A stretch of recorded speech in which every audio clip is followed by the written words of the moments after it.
সচিব জনাব আফরাতুল নেসার জনাব সিয়াতে হেলাল সাহেব। চন্দনাইশ উপজেলার বড়মা ইউনিয়নের রাউলিবাগ এলাকাত ডিসেম্বর 27 তারিখ শুক্রবার রাত্রিকালীন প্রথমবারের মতো অলিম্পিক ফুটবল টুর্নামেন্টের আয়োজন করছে বর্মা রাউলিবাগ শহীদ জিয়া স্মৃতি সংসদ।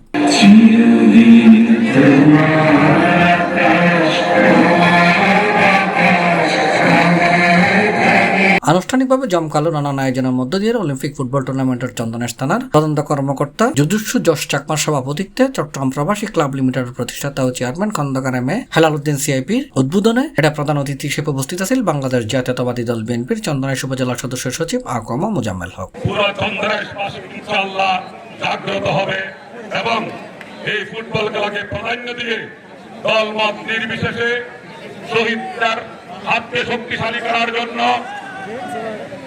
সকলে এগিয়ে আসবেন এবং আমি আজকের এই ফুটবল খেলা উদ্বোধন করলাম।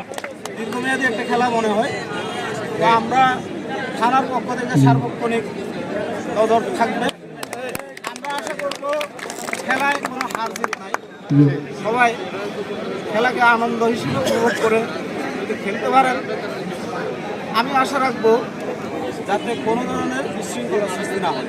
আমার ছোট ছোট ভাইয়েরা যে একটা ফুটবল টুর্নামেন্টের আয়োজন করেছেন, এটার জন্য আমি আমার ব্যক্তিগত তরফ থেকে সবাইকে সাধুবাদ জানাচ্ছি। একটা বিশেষ অতিথি হিসেবে উপস্থিত আছেন গুলশান লাকবিউর এমডি উপর বিএনপি নেতা সাইফুল ইসলাম হিরু, কাঞ্চননগর ইউনিয়ন বিএনপির আহ্বায়ক আব্দুল সালাম কোম্পানি, উপজেলা বিএনপির সদস্য রশিদ আহমেদ হিরু, উপজেলা বিএনপি নেতা আব্দুল আলিম, বর্মা ইউনিয়ন 6 নম্বর ওয়ার্ড বিএনপি সভাপতি আব্দুল মজিদ, বিশিষ্ট ব্যবসায়ী ইউসুফ শতকর, মুর্শিদুল আলম শিকদার টিপু, মোহাম্মদ করিম ও রনি বড়ুয়া সহ এলাকার গণ্যমান্য ব্যক্তিবর্গ। উদ্বোধনী খেলাতে অংশগ্রহণ করছে সার্গো দল, তারালদি নাইসাদার স্পোর্টিং ক্লাব বনাম আল্লাহর দান অটো পার্টস ফুটবল একাদশ এবং মায়ের দোয়া স্পোর্টিং ক্লাব বনাম TS7 ফুটবল একাদশ। প্রথম ম্যাচে আল্লাহর দান অটো পার্টস ফুটবল একাদশ 1-0 গোলে জয়ী হয়, আর দ্বিতীয় রাউন্ড ম্যাচে 2-1 গোলে জয়ী হয় TS7 ফুটবল একাদশ।